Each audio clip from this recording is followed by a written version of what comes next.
Rimaykamullaykichik, ñañaykuna, turiykuna, napaykuykichik, hamuskaykichikmanta, chaynallataq lliw uyariqkunapaq kay TEDx Tukuy Women wasintakama. En el Perú somos más de 4 millones de hablantes de lenguas originarias. Estos más de 4 millones de personas somos la evidencia viva de que vivimos en un país con una rica diversidad cultural y lingüística que debería llenarnos de orgullo. Sin embargo, esta diversidad ha sido motivo de prejuicios, exclusiones y discriminaciones, que han generado un conjunto de brechas económicas, sociales, ambientales y políticas.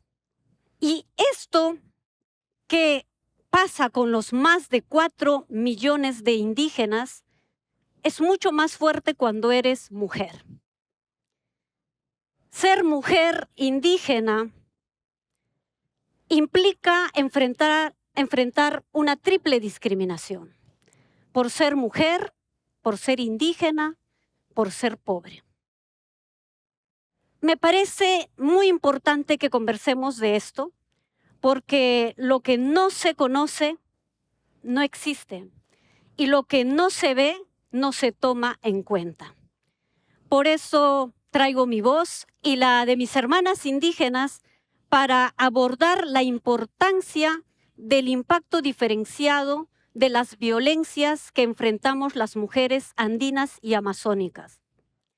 Pero, ¿qué son los impactos diferenciados de las violencias? ¿A qué me refiero con ello? ¿Por qué digo que hay impactos diferenciados? Las mujeres indígenas y las niñas enfrentamos violencias que no se limitan únicamente a nuestra condición de ser mujer. Además de la violencia que sufrimos como mujeres, sufrimos otros tipos de violencias que están marcadas por nuestro origen étnico, por nuestra edad, por dónde vivimos, por la lengua que hablamos, por el nivel educativo y la condición económica que tenemos. Hablemos, por ejemplo, de una de las violencias máximas, la violencia sexual.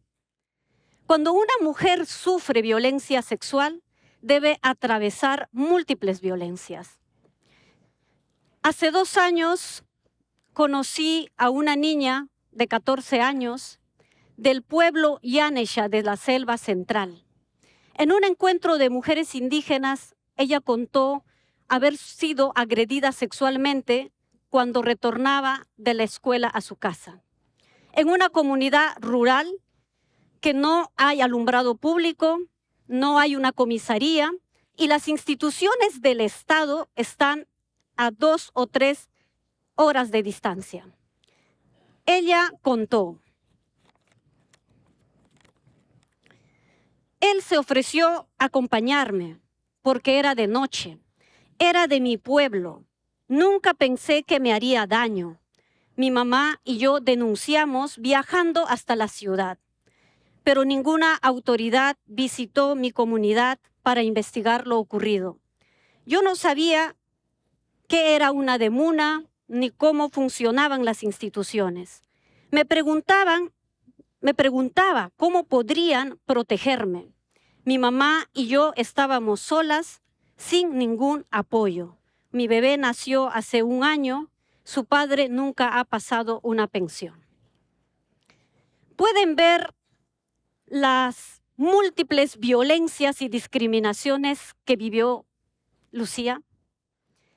Ella no solamente vivió violencia por ser mujer, sino por ser indígena, por ser niña, por el abandono del Estado, incluso por el lugar donde vivía. Todas estas condiciones fueron desventaja para su protección. Y podría ser igual peor si la escuela no es igual de seguro para ellas. La violencia en las mujeres indígenas, en este caso por parte del agresor hacia Lucía, no es la única presente. Está también la del propio Estado, a eso que llamamos la violencia institucional. Cuando el sistema de justicia es indiferente, cuando permite impunidad, cuando crea mayores barreras para acceder a ella, en lugar de hacerla accesible. Doble desprotección por parte del Estado y la comunidad.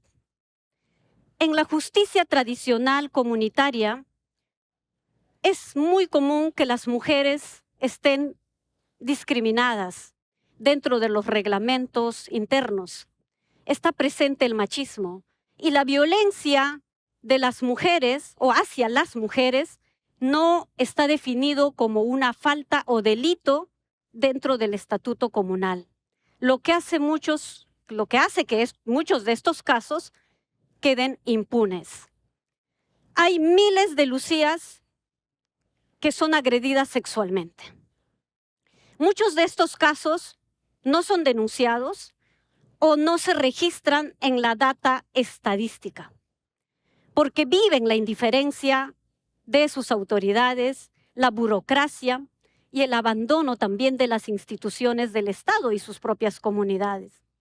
Entre el 2022 y el 2023, 75 niñas de origen bora de la región de Loreto y 42 niñas ashánicas de la región de Junín denunciaron haber sido víctimas de violencia sexual. El 60% de los agresores no tenían un vínculo cercano con la víctima, es decir, eran personas ajenas a la comunidad. Y así como la violencia sexual, también a lo largo de nuestras vidas, las mujeres indígenas sufrimos múltiples violencias y con impactos diferenciados.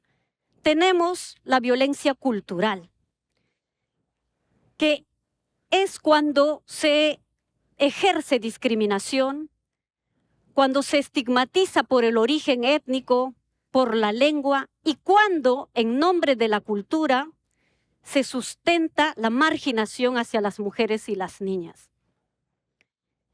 En los centros de salud y hospitales, la violencia obstétrica, durante el parto o el proceso de atención médica, cuando se le niega el parto vertical, cuando se le cuestiona por el número de hijos que tiene, cuando no le brindan información en la lengua originaria. Y así también tenemos las violencias que enfrentan las defensoras ambientales para proteger su territorio, el agua y los recursos naturales. Históricamente, estas formas de violencia nos han perseguido todo el tiempo. Algunas de estas creencias y estereotipos lamentablemente están arraigadas en nuestra sociedad. Y hasta el punto de que nosotras mismas nos lo creemos. Recuerdo una conversación con una hermana de una comunidad y ella me decía como resignada, tal vez esto que me pasa es porque soy mujer.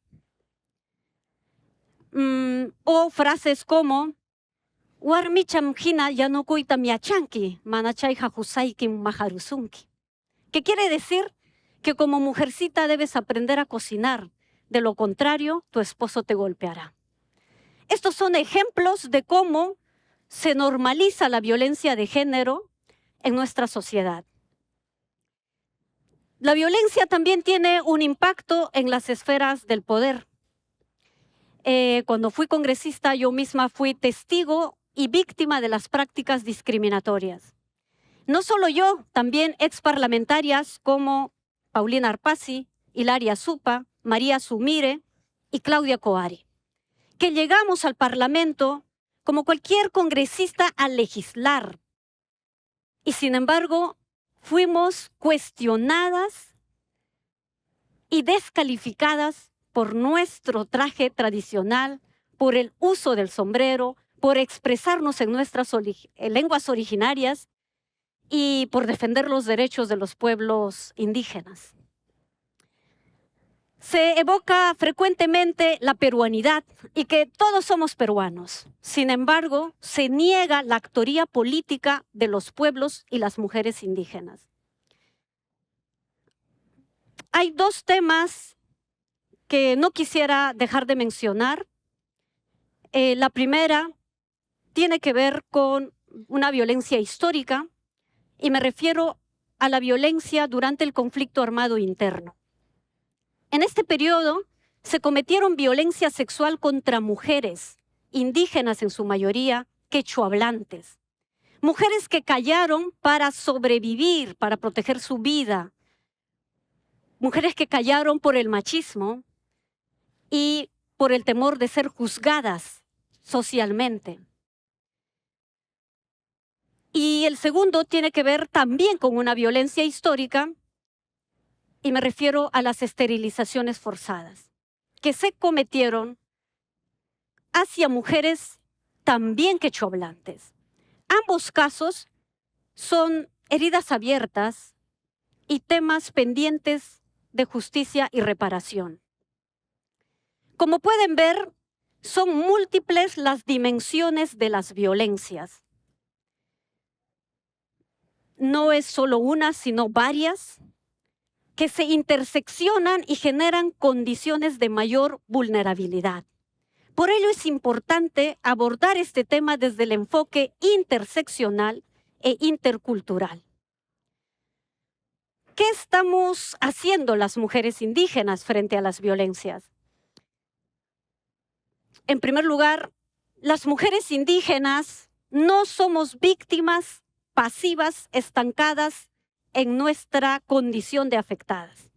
Somos nosotras quienes hemos roto el silencio para denunciar las múltiples violencias. Somos nosotras quienes denunciamos el machismo y la desigualdad que hay al interior de nuestras comunidades, cuestionando aquellos elementos negativos de la cultura y fortaleciendo aquellos aspectos que nos permiten crecer individualmente y colectivamente como pueblos. Hemos roto el silencio para caminar hacia el empoderamiento. Esto es un proceso largo que empieza desde el autorreconocimiento de nuestra identidad. Lo que podríamos llamar como una recuperación de nuestra autoestima cultural. Y esto implicó a que reconociéramos nuestras capacidades, que nos organizáramos para cuestionar también aspectos culturales que perpetúan y mantienen, reproducen, justifican la violencia. Generamos conciencia de identidad y de género, tejiendo redes de articulación, de apoyo y de inspiración para las nuevas generaciones en el Perú y en la región. Mi proceso empezó a los 18 años, cuando conocí a hermanas indígenas con un liderazgo claro y con una identidad fuerte. Mujeres defensoras de los derechos humanos, mujeres líderes políticas, mujeres sobrevivientes de la guerra como en Guatemala, Colombia, mujeres muy sabias. Agradezco a ellas profundamente porque contribuyeron con mi formación y han hecho de mí la persona que soy hoy.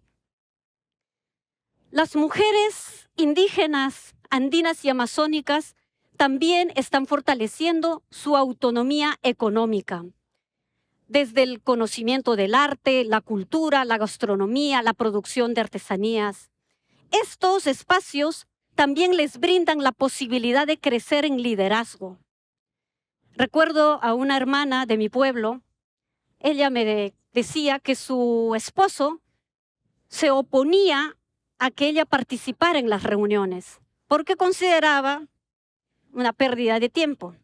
Pero cuando ellas empezaron a generar sus propios ingresos, su empoderamiento creció. Ella dijo, el día que yo recibí 50 soles de la venta de las vinchas que hice con mis propias manos, fue el día en el que me sentí feliz.